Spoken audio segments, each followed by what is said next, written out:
Hello people, so today after solving like almost 900 of LeetCode questions, I am going to be a lemonade seller because that's what I guess my future will be considering the current market situation. So without wasting any time, let's just start how I'll be treating with my customers. Okay, so let's start with the LeetCode question 860, that is lemonade change, and we are at lemonade stand. You are the customer, I am selling the lemonade, and where each lemonade costs $5, which is quite expensive. I would have kept the cost a little bit lesser.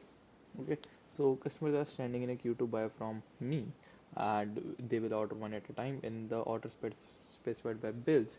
Okay, and each customer will buy one lemonade and pay with either a $5 bill, $10 bill, or $20 bill, and we must provide the correct change to each customer so that the net transaction that the customer pays is $5. Okay, and we know that we do not have any change in hand at first, but we'll be given an integer array bills where bills is the bill that ith customer pays, and we have to return true if we can provide every customer with the correct change or false otherwise.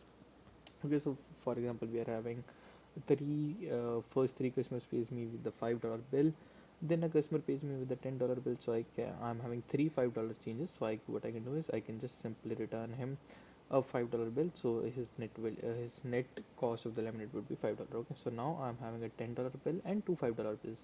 Okay. For the next customer, he pays me $20 bill, so I'll be returning him with $10 bill and a $5 bill. Okay, and by that I can serve all the customers and they don't have to buy an extra lemonade. I would really want that they buy me that they buy an extra laminate from me. Okay, but without wasting any time, so let's just dive into the question, and let's have two variables. In this we'll be storing the $5 bill count and the $10 bill count.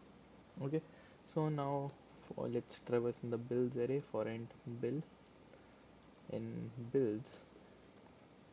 Okay, so we'll be checking that if my bill is equal to 5, I don't have to return them anything, so I'll be incrementing my 5 counter. Okay, else I'll be checking that if my the customer pays me a $10 bill.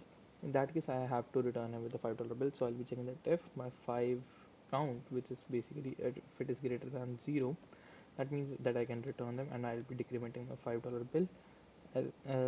Okay, else if this is not possible, I'll have to return a false. And but this will also earn me a $10 bill, so I'll increment the 10 counter. Else I'll be checking that if okay, let's add else. By the way, else would also work, but let's just do it for better understanding.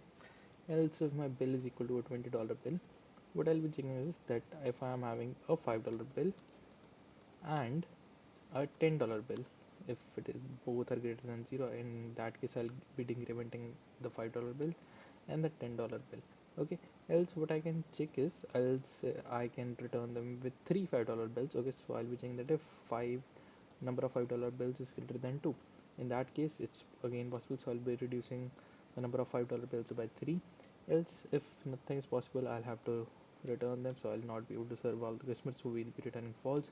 And if this works perfectly fine, we'll be returning a true, and let's give it a run. Okay, and it gets accepted. Now let's submit it.